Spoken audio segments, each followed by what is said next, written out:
A pleasure to meet all at last, and welcome back once again to films I'm willing to talk about again. And so, even though I haven't talked a lot about the Air Bud films, contrary to all the different Air Buddies films that came out, it seems only fair that I not only include the Air Buddies films once again, but also talk a bit about this series that originally started it all, known as Air Bud. 5 films across a period of around 7 years. And there was, of course, sequels to Air Bud. The first of which was Air Bud Golden Receiver. This, of course, was released in 1998, a mere year after the first one.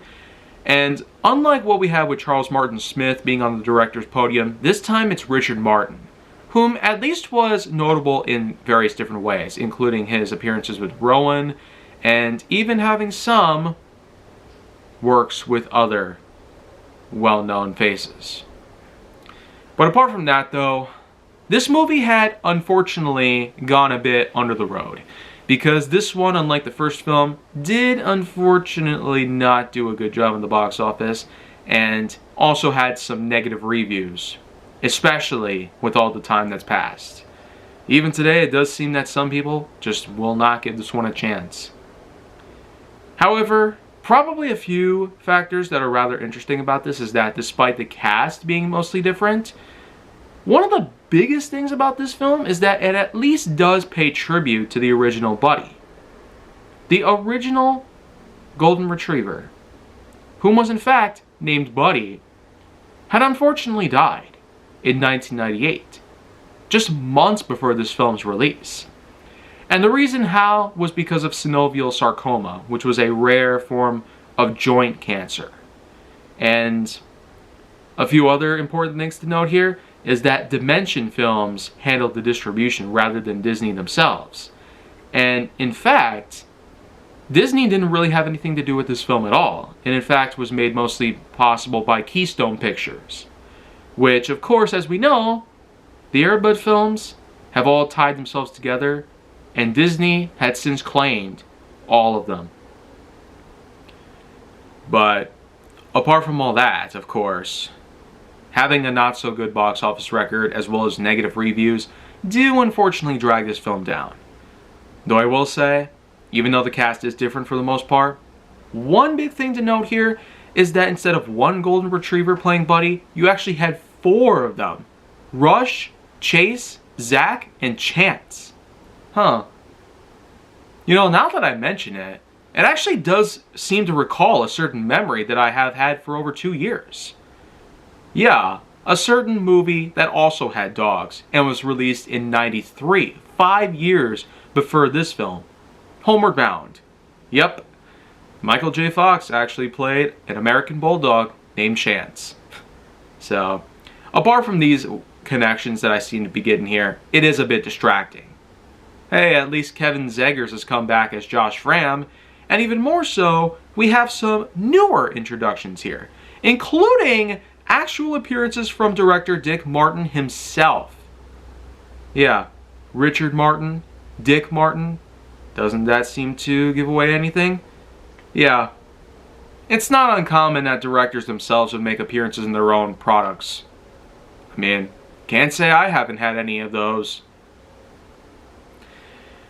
Oh, but you know what though? All this talking has just made me hungry for the plot itself. And so anyways, this does in fact take place once again in the town of Fernsfield. So we at least are keeping in continuity with what the first film had to offer. And Josh Fram, like I've said, is still played by Kevin Zegers. And this has in fact been some time after the events of the first film.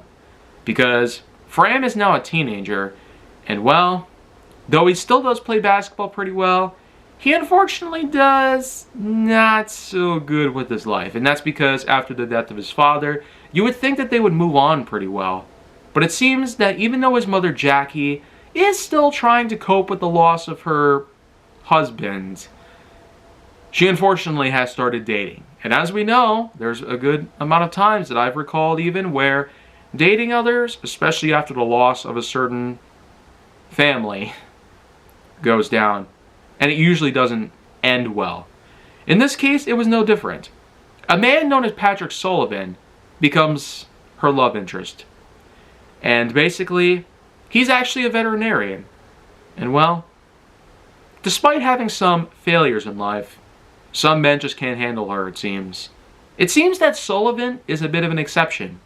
She actually does tend to make some good progress with him. But unfortunately, Josh disagrees with it. He is not on board with this whole thing. And well, there's basically a point in time where, believe it or not, when Sullivan does get to know about Buddy, he actually goes ahead and tosses a ball at him for him to play with. But instead of a basketball, it's an NFL ball. Literally. The very same NFL that gave us such incredible rosters over the years. From the Green Bay Packers to the Tennessee Titans. So, what more could I say on that part? We've gone a straight-on transition from basketball to NFL in just one major plot moment. But oh boy, I haven't even started talking about the real big parts about this whole film, because as we know with the first film, Buddy was brought about to an actual sports team. But in here, we get the same treatment. And well, as we know, there was basically Josh's best friend Tom, whom was in fact a teammate on the Timberwolves basketball team.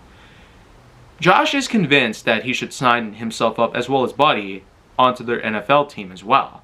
And so, basically with all the seasons that they had gone through based on basketball, you'd think that NFL would go better. But unfortunately, it doesn't do so well. And that's because, much like what the first film gave us, there was a not so great coach in the NFL team either. So, if you ask me, that school needs to pay better attention to their coach's behavior towards the team. I mean, do you think that they could have more professional level coaches out there? Like ones that are more akin to the major leagues or something like that? I don't really know, but of all things considered, they need to be more careful in that part. Because the coaches are very essential to getting the team together. In any case though, there's a lot of fails going on with the team themselves. And well, there's basically a point in time where the coach is threatened to be terminated if he doesn't improve. So, well, there's thankfully luck that begins to turn in the favor of the Timberwolves themselves, because Buddy shows up and, in fact, manages to score for them. They actually start to make a win. One win leads to another win, and then another win, and eventually they go on to the playoffs. And these playoffs were no joke. Because with advancements to the championships, the Timberwolves NFL team does seem like they'll actually have a chance to make it all the way through in one piece. But well, there eventually comes a certain issue that goes on. Because when the championship game takes place, Buddy turns up missing. And even more so, there was an attempted runaway of Josh Fram himself. Because Patrick goes on to propose to Jackie. This really upsets Josh to the point where he just tries to flee via the train station. But once his coach finds him, a little talk goes down. And he is convinced to come back. But again, Buddy is not there to help out the Timberwolves for this one game that could guarantee them the win. And this was actually the result of Buddy himself being captured. Yeah, 2 Russians had come along with the supposed circus show, and they intended to use Buddy as their special attraction, quote unquote. So, talk about how dirty it goes. You got Buddy, who's supposedly going to be hailed as a star player for the Timberwolves, but now you got him who's supposed to be on center stage at some circus. But no worries, there's basically a chimpanzee on the front as well. This chimpanzee does come by to assist Buddy. He not only helps them escape, but they also work their way through the rest of the animals that were held captured. They were all held in that one place, but now they're all set free.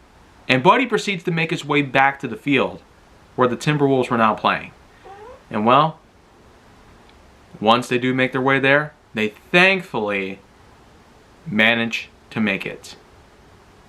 And well, it was all thanks to the work of the chimpanzee, who basically stayed behind to get the Russians and eventually knocking them out via a tank of fish guts.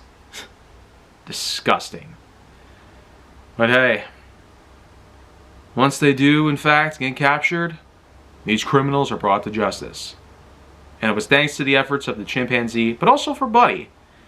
And then of course, when Patrick finds out what had happened to Buddy, he does in fact take him back to the field where he's supposed to be. And supposedly, there unfortunately becomes even more problems. Had you thought that Buddy was going to have enough BS for once? Well, no, there's actually an injury. Yeah. However, though, because of Josh's newfound courage to work his way through life with a supposed new father coming along, and of course, him learning few lessons in life without Buddy by his side,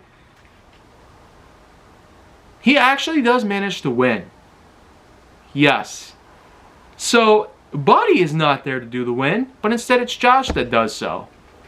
So, I don't know about you, but while the story itself does seem pretty captivating, it doesn't entirely amount to a whole lot. It just feels like a somewhat shameless ripoff of what the original's plot had shown, and we can understand the fact these are sports.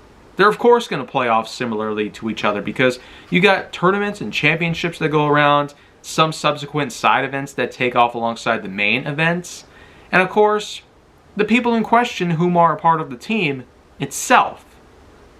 So, I guess to some degree, the box office and review failures were of some justification.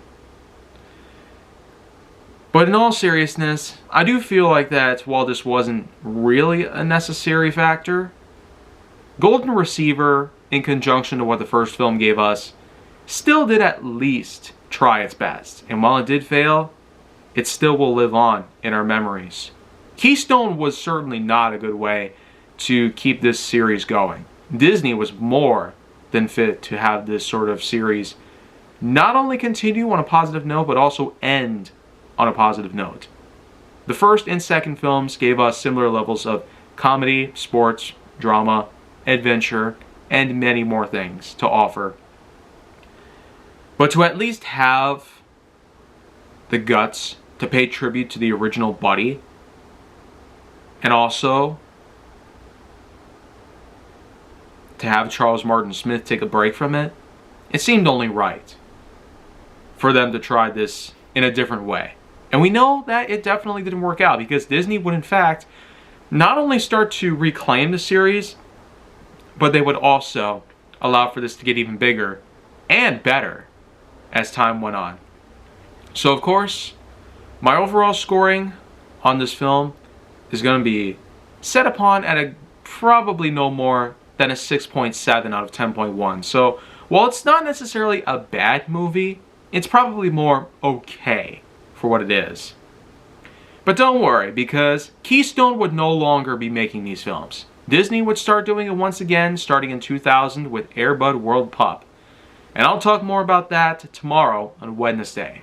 So, I'll see you guys by then. And of course, make sure to like, subscribe, comment, follow me wherever you can find me, and stay on the Hollywood side for more.